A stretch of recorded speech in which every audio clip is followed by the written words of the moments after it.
faster than a speeding bullet, more powerful than a locomotive, able to leap tall buildings in a single bound. Look, up in the sky. It's a bird. It's a plane. No, it's Superman. It was like a moment frozen in time, frozen in slow motion, an onrushing truck. A young boy on a skateboard. But it wasn't in slow motion. It was real. And unless the truck stopped or the boy swerved, the inevitable would happen. Watch out! Get him! Stop! Stop! Stop! Look out! Suddenly, the boy fell from the skateboard right in the path of the oncoming truck. I zoomed downward into the street, stopped the truck with my right hand,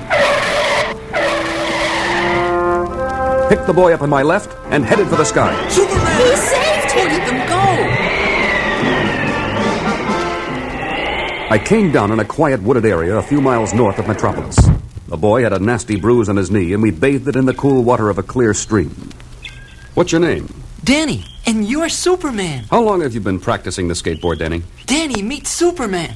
Boy, wait till the gang hears this. You know, that could have been a nasty accident. I sure wish I had the kind of strength you have. And city streets aren't exactly the place for skateboarding, are they? Do you have special exercises you do? I mean, like push-ups and all that? You're not listening to a word, are you? Sure I am. You come from another planet, right?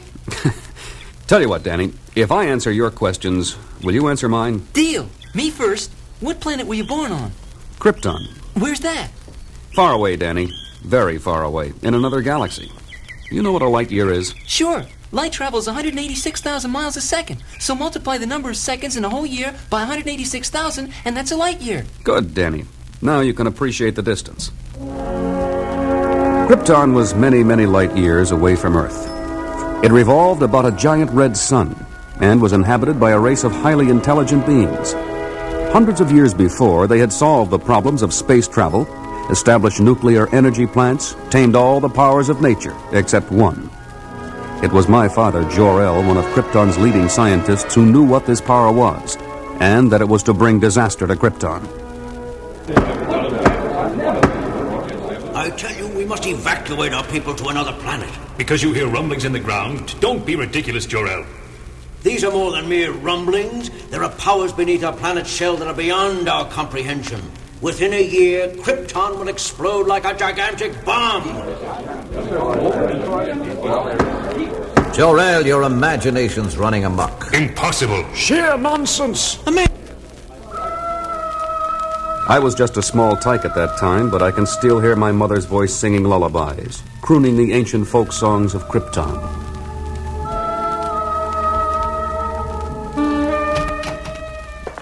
Jor-El?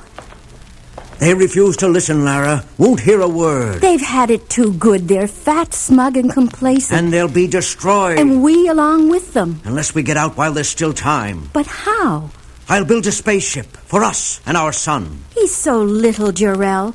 So small to die. Can you? Can you build this spaceship? I can try.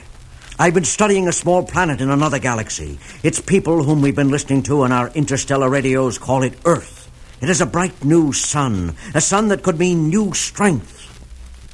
For months, my father labored on the spaceship, drawing plans, collecting materials, revising, improving. In time, he had brought forth a small, workable model, a miniature spacecraft. He was working toward a larger one, large enough for the whole family, when the day of disaster came.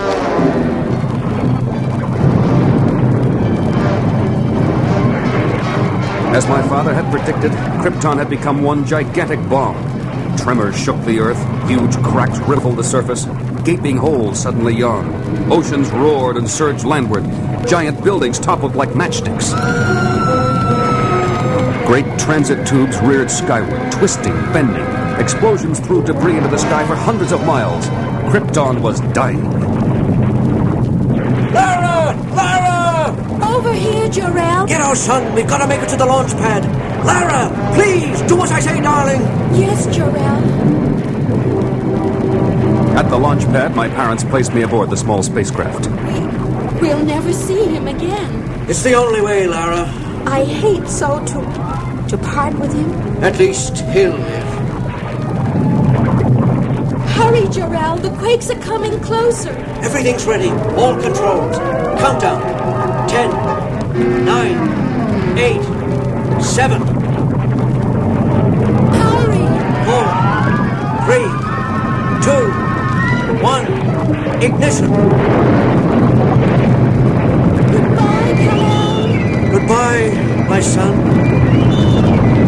Happy journey. Live, my son. Live.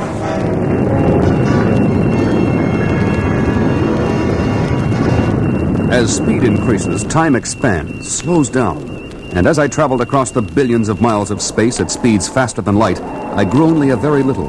By the time the small spaceship entered the solar system, I was still an infant, unable to talk, unable to walk.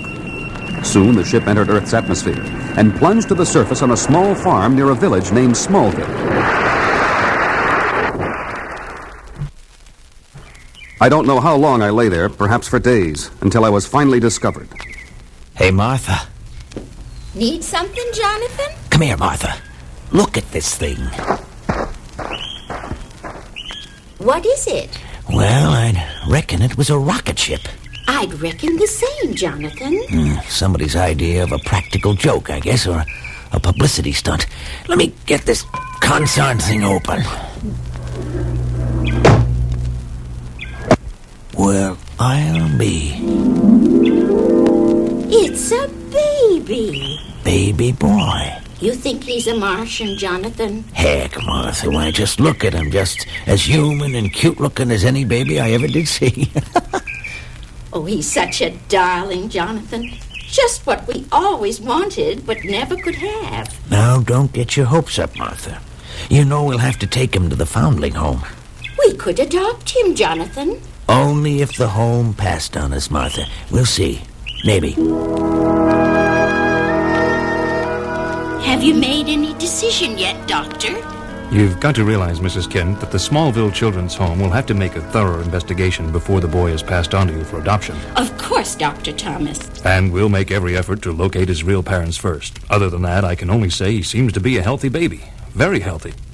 Yes, goodbye. Doctor, look at this. What is it? It was a toy truck. I gave it to him this morning. Did he throw it? No, Doctor. He just mangled it in one hand. Now, nurse. Not only that, look at this hypo needle. It's broken. I tried to vaccinate him just a little while ago. The needle won't penetrate. Impossible. It must have been a bad needle. Here, go back and try it with this one. Oh! Dr. Thomas! Dr. Thomas, come in here, quickly! What's going on? Look! What's he doing up there? He's flying! He can't be. He is! Just look! I don't believe it. Neither do I. Let's get out of here. Nurse! Doctor, you're so pale. You don't look so rosy yourself. Look, get the Kents on the phone. Tell them they can have the child, and to come pick him up right away. Of course, I was very small then, and a lot of it I don't remember. It came down to me in stories told by my foster parents, but as I grew, I began to sense the powers within me. One day, walking home from school alongside the railroad tracks, I heard the whistle of an approaching train behind me, and I began to run, just for kicks.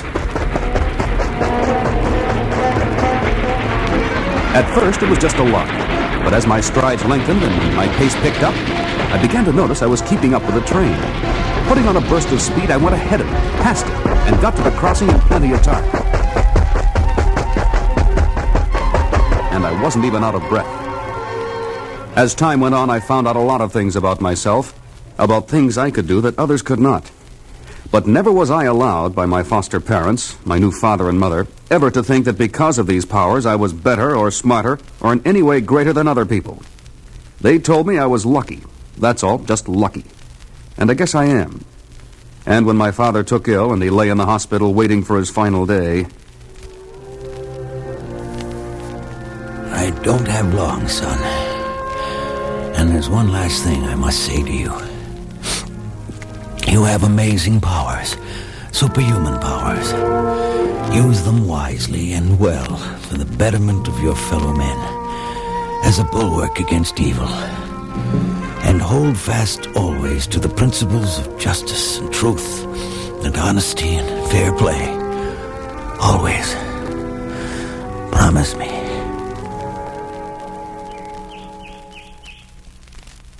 Denny? Huh?